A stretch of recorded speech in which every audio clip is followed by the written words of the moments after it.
Ya está con nosotros Arturo López Valerio con su segmento de tecnología. Hoy vamos a conversar sobre el tema retos de la identidad digital. Pero Arturo, al darte la bienvenida, inmediatamente te hago la primera pregunta. Vamos a explicarle a la audiencia qué es eso de identidad digital, de qué se trata, a qué nos referimos cuando hablamos de identidad digital.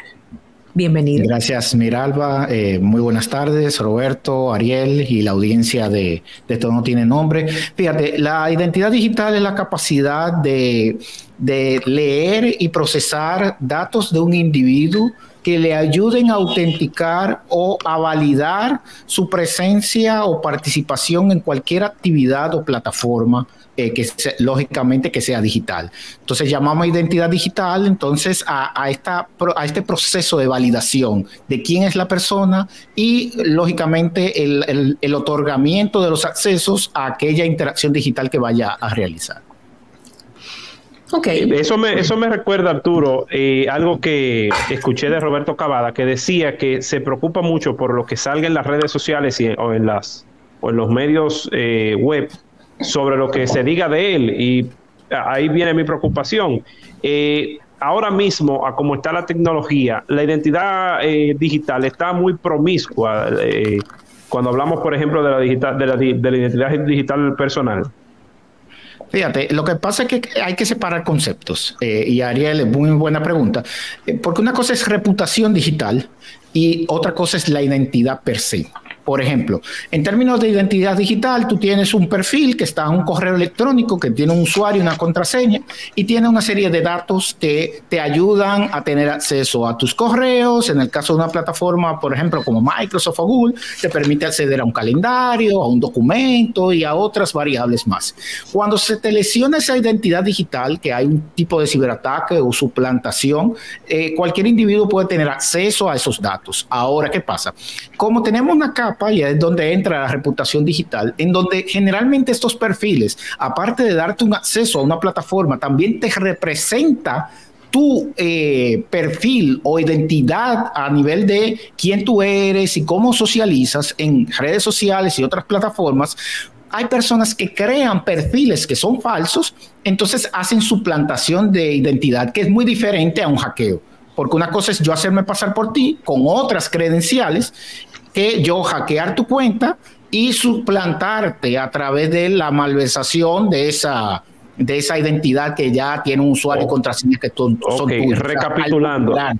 Recapitulando, la identidad digital es tu identidad en las redes sociales, no lo que se escriba de ti en las páginas web. Exactamente, porque una identidad básicamente, de nuevo, es un conjunto de datos. Por ejemplo, la cédula, al momento de que se digitaliza y yo utilizo el código de barra detrás, se convierte en un tipo de identidad digital. Lo que pasa es que nuestra cédula está limitada por el sistema político para simplemente fines electorales.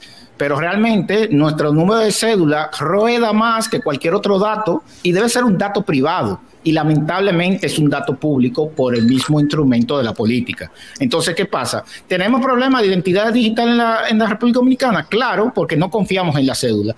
E inmediatamente necesitamos documentos de validación que justifiquen. Fíjense que hasta en la Telefónica usted va a abrir un servicio nuevo y le tienen que tirar una foto a usted con la cédula para entonces verificar que usted es usted. Entonces, inmediatamente hay un fallo en el proceso de identificación digital porque se supone que con la cédula basta y tiene toda la información suficiente para validar que Ariel es Ariel, Arturo es Arturo, Miralba es Miralba y Roberto es Roberto. Entonces, inmediatamente, el reto del encadenamiento digital es la identidad del individuo. Y las naciones que han logrado superar esa brecha y han logrado asegurar entonces esos datos de identidad, entonces pueden conectarse a flujos digitales globales que puedan entonces acelerar temas como la economía digital, las compras en comercio electrónico y sobre todo operaciones financieras. La carga que tienen las organizaciones en la República Dominicana de identificación de sus clientes son cosas que deben ya quedar en el pasado porque las empresas tienen que crear procesos para validar los datos, para evitar fraudes, porque no se desconfía del ecosistema y de la cadena de valor de datos de identidad. Entonces, todo el mundo tiene que crear su isla para identificar y saber si tú eres tú. Arturo, una pregunta. ¿Cómo entonces esto se puede resolver en un país que habla de avances en materia digital? Vi al presidente firmando de manera digital, cosa que me parece muy bien y que en muchos países ya la firma digital es importante, pero si tenemos todavía estos vacíos, si al final dudamos de cada una de las instituciones y lo que tratamos de hacer es crear un microsistema, como bien tú dices, para yo garantizar que tú eres tú. No, pero yo no sé, la gente de la electricidad, ellos tendrán su cosa y los de los otros harán otra historia. Sin embargo, por otro lado, vemos que el discurso y ciertas políticas gubernamentales van en el sentido de la digitalización del país, que si queremos hacer un pasaporte más inteligente, etcétera, etcétera. No es como una locura esto que vamos, ¿por dónde comenzar? ¿Qué es lo que hay que empezar a resolver para que todo fluya y todos naveguen en el mismo mar? Excelente pregunta, y bueno que hagas la acotación de querer avanzar rápido sin resolver problemas fundamentales. Entonces, claro, entiendo que, y tengo como una década diciéndolo, y quizás en los 2 últimos años he sido más vocal, hay un tema lamentablemente a nivel de el registro de los ciudadanos, el registro civil, porque como el foco y lamentablemente se maneja a través del sistema electoral, todo lo que es la identificación, porque lo que queremos es validar votos, en vez de dar servicio a la ciudadanía, lógicamente la raíz de los problemas vienen de ahí, porque se prioriza la identidad electoral y no la identidad ciudadana. Desde que el Estado, no el gobierno, el Estado, empiece a separar identificación ciudadana de identificación electoral, va a haber entonces avances, porque todo está amarrado. De hecho, si tú haces un cambio o te hacen un cambio, porque está frecuente con las actualizaciones que recientemente la Junta Electoral, Central Electoral está realizando, a ti te cambian el nombre, Roberto. Pero ese nombre tuyo en tu acta de nacimiento está actualizado, pero cuando tú vas a otro documento, por ejemplo, tu hijo, tu nombre no está actualizado porque quizás esa acta de nacimiento está en otra base de datos que tiene que ir a actualizarse manualmente porque los datos no están interconectados.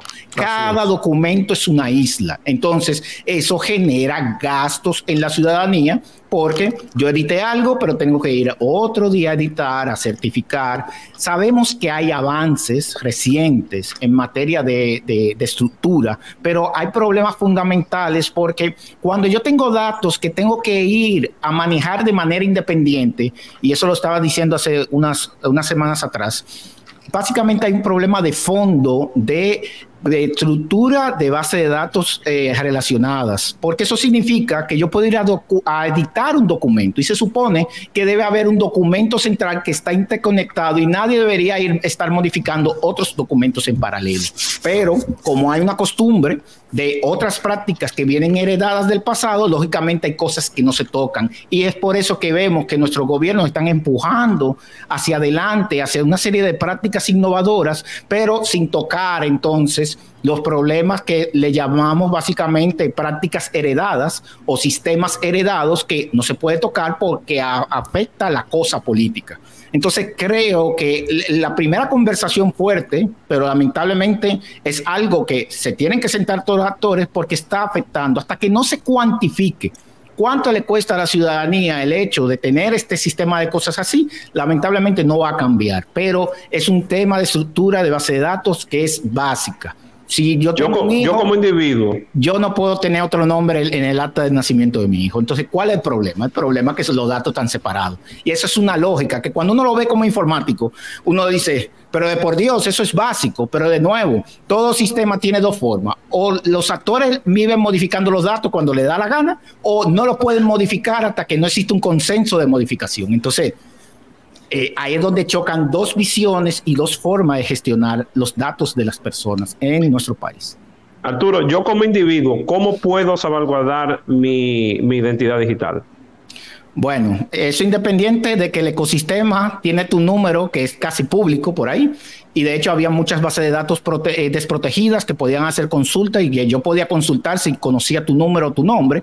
Gracias a Dios esas prácticas se han ido eliminando, pero todavía hay brechas. Entonces, independientemente de eso, ¿cómo nosotros podemos salvaguardar nuestros datos, lo que son ya inherentes a nosotros? Básicamente, mira, yo recomiendo que utilicen sistemas de protección de contraseñas, que hay sistemas, le puedo recomendar uno que se llama One Password, que es el que entiendo que es uno de los más completos, que ayuda, aparte de cifrar contraseñas, permite cifrar documentos personales. No los deje en el disco duro de su computadora, no los deje en el carrete o en la cámara de su teléfono. Eso lo puede acceder cualquier persona en algún momento. Tiene que tener un usuario, una contraseña para que usted pueda guardarlo. Lamentablemente veo muchas personas que están guardando en WhatsApp o enviando por WhatsApp. Ahí hay un punto, Arturo. Yo tengo mi cédula escaneada en mi celular para cuando me piden, por ejemplo, mándame tu cédula. Ay, no, Arturo, no relaje, Arturo. Ay, no, mira la cara que él pone. Ay, mira, Cabada lo dice. Mira, yo soy viejo guardia y no guardo nada. Tú no deberías, Miralba, por razones de fondo. O sea, que tú tienes asesores cerca de ti. O sea que me sorprende. Ahora bien, dicho eso, porque eso se define como un problema de capa 8. Capa 8 es el usuario, generalmente, cuando se refieren los ingenieros de tecnologías a ese término. Y básicamente borre eso. Pónganlo en un lugar donde tenga al menos una contraseña. Entonces, es importante porque le da, generalmente, y sobre todo en los móviles, en las familias, en las casas, los hijos se saben la contraseña de uno. Y si lo sabe su hijo, lo va a saber cualquier extraño que pueda hacer la ingeniería inversa. Entonces, o ingeniería social, en dado caso. Entonces, usted debe cifrar esos documentos. Pero usted me dirá, bueno, pero mi cédula la envían por ahí, o tal superintendencia tiene un listado en donde aparece mi número. No debería. Y lamentablemente es tan débil el sistema de protección ciudadana que yo no puedo ir a demandar a una entidad porque exponga mis datos al público. Porque de nuevo, como los datos tienen que ser públicos para que el sistema político los utilice, entonces yo no puedo regañar a nadie en República Dominicana.